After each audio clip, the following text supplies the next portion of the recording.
Meus irmãos, graça e paz, um ótimo dia na presença do Senhor, que Ele continue sempre, sempre nos guardando, nos protegendo e nos dando da sua direção, que com certeza é aquilo que nós mais precisamos a cada instante.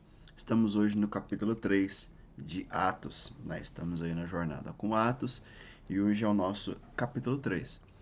No capítulo 3, nós vamos ver os discípulos agora, em especial aqui Pedro e João, estavam na rotina que eles tinham de subir ao templo, no momento da oração. Aqui o texto vai nos dizer, na NVI, vai nos dizer que às 3 horas da tarde, e nessa caminhada que eles sempre faziam, esse local onde eles sempre iam ao templo, eles encontram então ali um homem, onde a Bíblia vai nos declarar que ele é um homem aleijado, de nascença, chamado famoso um aleijado de nascença.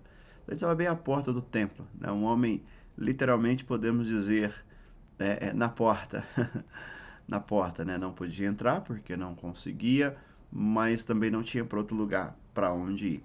E ali ele simplesmente clamava e pedia por uma esmola, para algo que pudesse, podemos pensar assim, em mantê-lo a cada instante, em mantê-lo. Alguém que não tinha muitas vezes uma perspectiva do dia de amanhã, uma perspectiva de futuro, alguém que não tinha como planejar. O que ele queria era simplesmente para aquele dia, o que ele queria era simplesmente para aquele momento, porque não havia uma expectativa. O que nós paramos para pensar e analisar nesse texto, que às vezes a nossa vida está assim. A nossa vida está assim.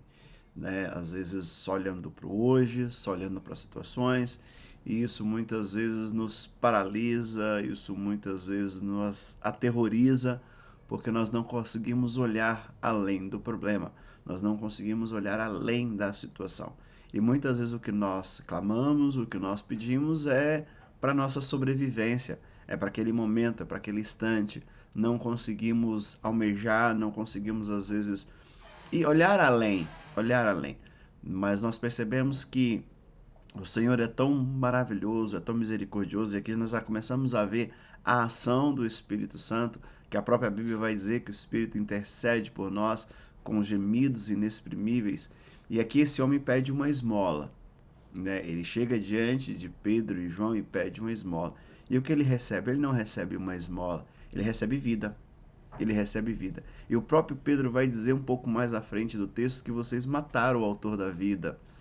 Até uma frase meio que estranha, né? Porque como mata o autor da vida?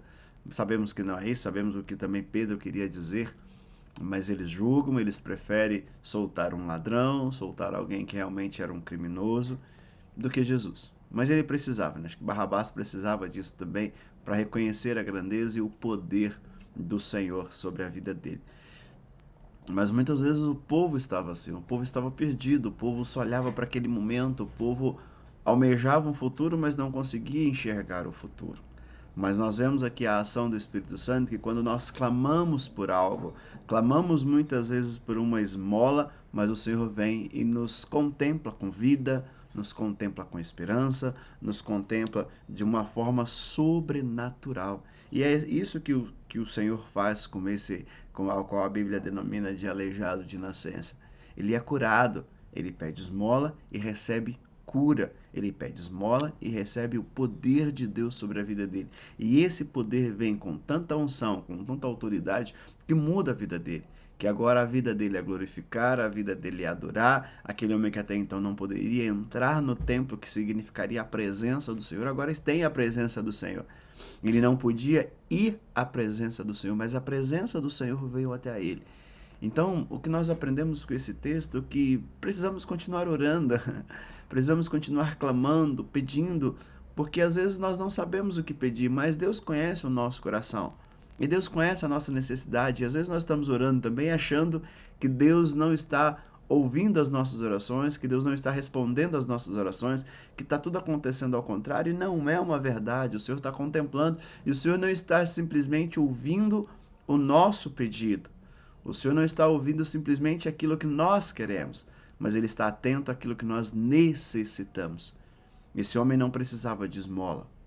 O que ele necessitava, o que verdadeiramente ele precisava era de cura.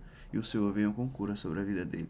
O que o povo precisava não era simplesmente de mais um profeta, de mais um mensageiro. O que ele precisava é do autor da vida. Ele precisava do verdadeiro Messias e Deus enviou. Então, muitas vezes a nossa oração nós achamos que não está sendo respondida, mas Deus está respondendo. Porque às vezes ele pode não estar respondendo o nosso clamor, não estar respondendo a nossa petição, mas com certeza creia que ele está respondendo à sua necessidade, ele está atendendo à minha necessidade, ele está realmente fazendo aquilo que nós precisamos e ele conhece isso. Que possamos pensar nisso no nome do Senhor Jesus. Que Deus abençoe. Excelente dia.